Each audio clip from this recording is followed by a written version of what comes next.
আর এটা চিনি মুড়ির মাছ, আর এটা আমার বরের, আর এটা আমার। আর এই হলো পোস্ত বাটা। আর এইদিকে কত জিজি দেখো, এই দেখো জিজি। তো এই দেখো তেলটা গরম হচ্ছে, তো তেলটা গরম হোক। তো দেখো তেল গরম হয়ে এসছে, ধোঁয়া বেরোচ্ছে, বুঝতেই পারছো। তো একটু গ্যাসটা কমিয়ে দিই। এই দেখো 5 ফোড়ন, আর এই যে চিনি মুড়ির ঝোলও 5 ফোড়ন। তো 5 ফোড়ন শুকনো লঙ্কা দিয়ে পেঁয়াজগুলো এবার চট করে দিয়ে দেবো।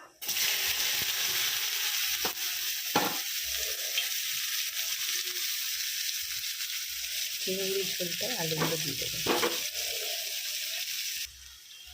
তো একটু হলুদ দিয়ে দিই। চিনি মুড়ির ঝোল, চিনি মুড়ির ঝোল আমি বেশি কিছু দিই না, শুধু হলুদ আর আলু দিয়েছি, একটু ধনে গুঁড়ো দেবো। আমি বেশি রিচ ঝোল ওকে খাওয়াই না। তো দেখো দেখো হচ্ছে, এই দেখো পেঁয়াজটাকে একটু নিয়ে দেবো। পেঁয়াজটা একটু ভাজা ভাজা হলে পোস্তটা দিয়ে দেবো, কাঁচা লঙ্কাটাও দিয়ে দিই। আর চিনি মুড়ির ঝোল মাছটা দেবো।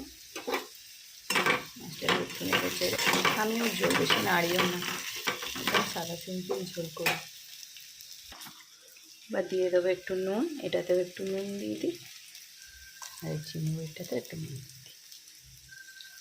এরপর চিনি মুড়ির ঝোলটায় জল দিয়ে দেবো। চিনি মুড়ির ঝোল রেডি।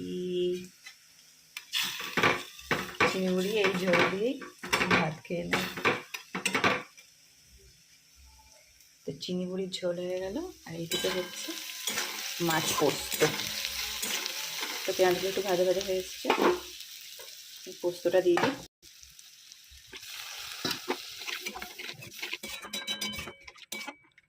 পোস্তটা দিয়ে দেবো, তো দিলে একটু কালার দিলে দেখতে সুন্দর লাগে। তারপর দিয়ে দেবে একটুখানি চিনি।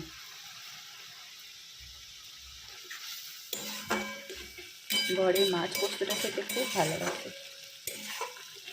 তো এইটা মাছ আনলে খালি মাছ পোস্ত করে দাও, মাছ পোস্ত করে দাও। চলো মাছগুলো দিয়ে দিই।